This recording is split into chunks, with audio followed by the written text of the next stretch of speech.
All right, we are here for round one. This hand is unexciting, but I mean, it's exciting if we draw planes, which I think means we're just going to keep it.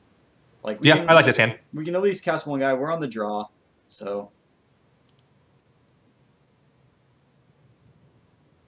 Every time I keep an even slightly questionable hand these days, though, I think that might just be the wrong thing to do because, you don't get the scry, and if you mulligan, you get the scry. So I think this is a fine keep with this hand. yeah, I don't think you can toss this back. Like we have our 2-drop on turn 2. We're gonna draw the planes eventually, like right now. So Right.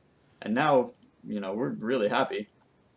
Right now, this hand is great. This is one of those hands that if you get a planes, the hand is just excellent. Yeah. We can cast all of our spells already.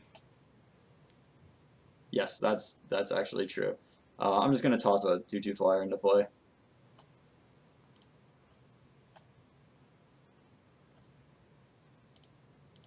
Right, we're in great shape already. Yeah. Hopefully gonna get to just toss Spontaneous Mutation on Byway Courier at some point and keep flying over his O2. Tangle Claw Werewolf. Well, it doesn't have reach, so... No, it does not have reach. Are these werewolves humans like they were before? I believe they are. No, they're horrors. Oh, great. That's very relevant. Yeah, so I can just... So I'm just going to play 2/2 this turn and attack him for 4. He's going to get to attack back for a fair amount, but then we start casting removal spells, and that should be fine. Yeah, there's a chance you can start fogging him with your stupid Spectral Shepherd as well. Yeah, we're not interested in spending that kind of mana for at least a couple of turns, but right. Like we want to deal as much damage to him as we can, so we just kill him with this Borrowed Grace. And like now we have 4 creatures out, so if he gets too aggressive, like he's just very close to dead. Yeah, how close is he actually? Well, we've got 4, 5, 6, 7 power in play, plus 8 would be 15 if he's like. So yeah, I mean, he would have to like tap out enough that we're not afraid, and then he would have to not have a blocker, but technically we have lethal on board.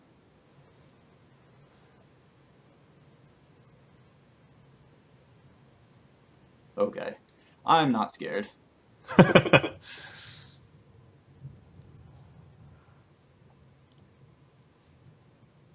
So, I mean, obviously we're attacking for 4. Yep.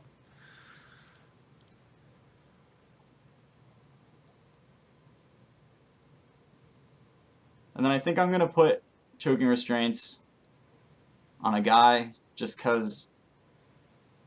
Well, I think you put it on the werewolf. Yeah, I think we put it on the werewolf, just because there's no reason to take more damage. I don't think he's going to play... I mean, it's possible he plays like a big flyer. But we can tap down... Yeah, I'm just going to put this... Right, it's very unlikely that flyer is a human. Yeah, exactly.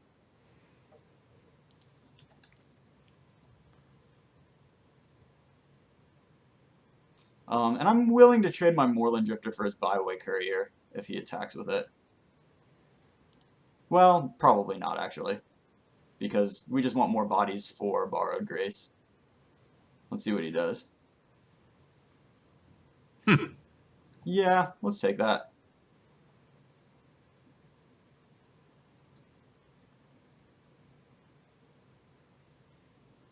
Crop Sigil. That card does nothing.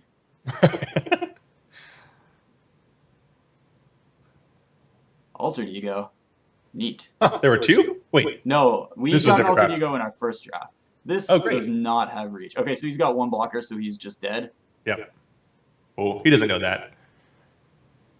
Right, no, he does not know that. I'm not saying that he made a misplay or anything. I'm just making sure that we've got lethal. Yeah, he is very dead. Just, yeah. I just like to make sure before. It's 4 times 3. Yes. Great. Well, turns out this Borrowed Grace is pretty good.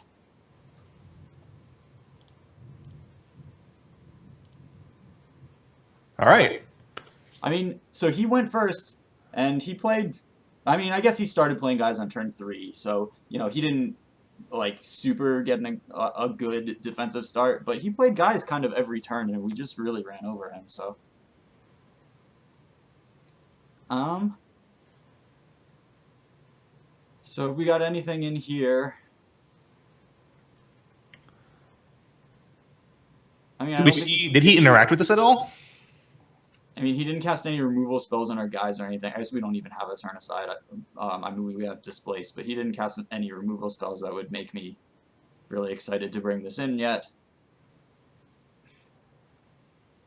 Hope Against Hope tends to be pretty good against a green-red deck. Was he green-red or was he green-blue?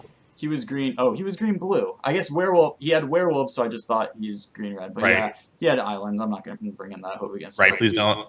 No, sir. That actually. Did he have crop road? What was it? Like crop exploration or whatever? Yeah, crop sigil.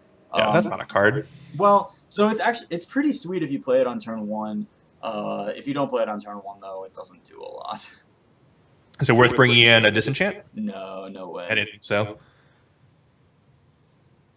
Like the only thing I'm thinking is I might not want both of these equipments in my deck. Yeah. I think you should take out the more expensive one. Yeah, I think I might. Although if he's green, like it helps our guys. You know, green is pretty good at gumming things up with kind of sizable guys in this format. My concern is just if he has removal or ways to interact and their bounce spells. Yeah, and any bounce spell on a guy you spent 7 mana attaching a Slayer's Cleaver to is just so brutal.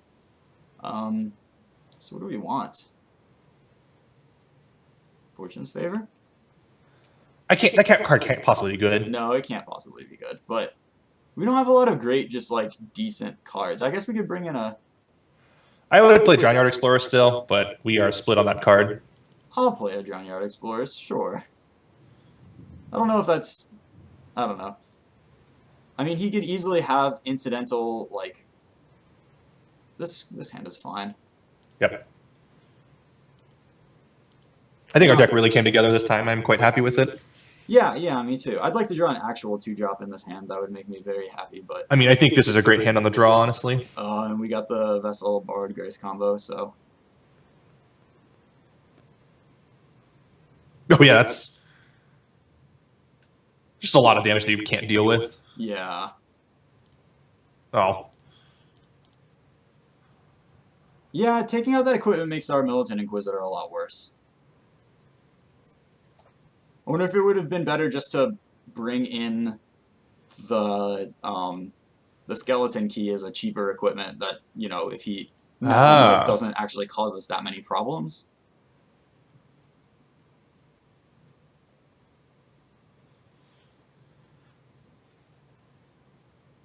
Oh, okay. Okay, so he just paid 4 mana for also an Ingenious Scout. I mean, you know, you do what you got to do. Like, that's one reason that clones are just good is because, you know, they're so versatile. And if he didn't have a play, that gives him something to do at least. Do I play the Priest here, or do I just make a couple of... I think I just make a couple of 1/1s. Yeah. Until he actually puts pressure on you. Should we start putting pressure on him? I think I attack. I'm willing to trade. Oh, yeah. And if I spend a mana, then I can play the Priest. Yes, I like this line quite a bit. Because I'm not very scared for our life total, I don't think. Like, between this Drag Under and the amount of aggression we can put forward. Yeah, and then we have a Trump in the Fortify. Right, like, we would like for both players to be losing a couple of life every turn if we can manage that, so... He is making land drops and we are not, which is not awesome. Really, just one more I'd be pretty happy with. Okay, so he's just going to pump up a bunch. I would actually consider bouncing this card now. This is a sorcery. Oh, I'm sorry. I thought it was an instant. All right, Yeah. because that card would be ridiculous. Well, it would just be Repulse, which was a very good card in Invasion Block Limited. But I'm glad I didn't make the mistake in a real draft. Yes. Well, now you know. All right. Let's just keep beating down. What flash cards are there? Can he cast a spider? Well, so he could have Aim High. but I'm not really willing to play around aim high because that's just going to get us at some point. Yeah. I think there's a flash spider, but I believe it costs 4. Yeah, the flash spider costs 4, so I don't think there's anything that really gets us here. Yeah. And then I think this Fiendbinder should mostly put things away.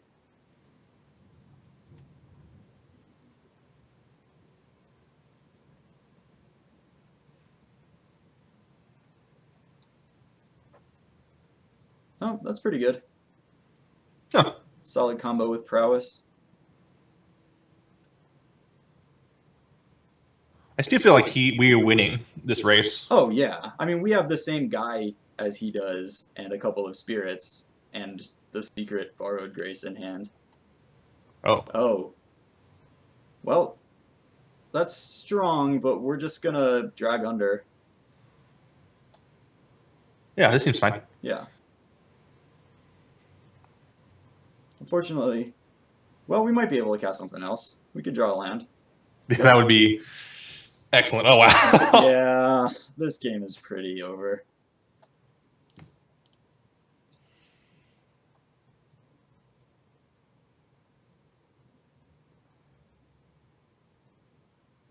That was just like a counter spell. Yeah. The next turn, I mean, it was an annihilate. It was really like destroy target creature, draw a card. Right. And we can play double guys this turn. I mean, he could play the spider now. I'm gonna not attack with the priest just in case he plays. Like, there's a million flash guys in this format, so. Yeah. And dealing the extra 1 damage is not that big of a payoff.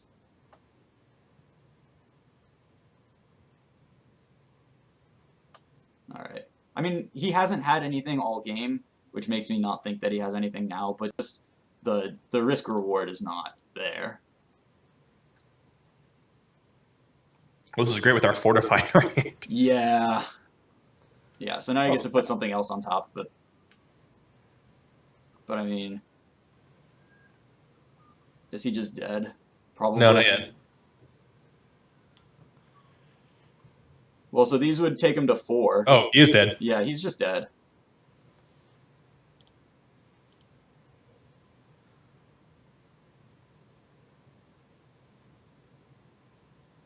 Also, just for the sick rubbins, that trades with his guy after this. You don't want to escalate it? Oh, wait, yeah, it's just unreasonable. Great. All right, well, we got there. This deck is much better than our last deck. Right. I mean, our opponent drew very badly that second game. Like, he mulliganed and then just had a long swath of not drawing castable spells, apparently. So, but that also does speak to how bad Emerge is against bounce spells. Yeah, and I think that's one of the big reasons that Drag Under is so good in this format is because people want to be casting those Emerge cards, and people want to be monstrosing their werewolves, and so being able to pay 3 mana and 0 cards to return it to their hand, like, they may have killed a guy to put that creature in play, or they may have paid a total of like 11 mana to play and flip their werewolf, and if you bounce it and don't even spend any cards, that's really good. Right. I think the big point is that you have to take advantage of that in some way, and we just had pressure from turn 2. Yeah, and I think, right, if you're not pressuring them, then bouncing it is certainly less exciting, although still good. I mean, it is still good here. It is better here than it is normally. Yeah. All right, well, we will see you guys for round 2.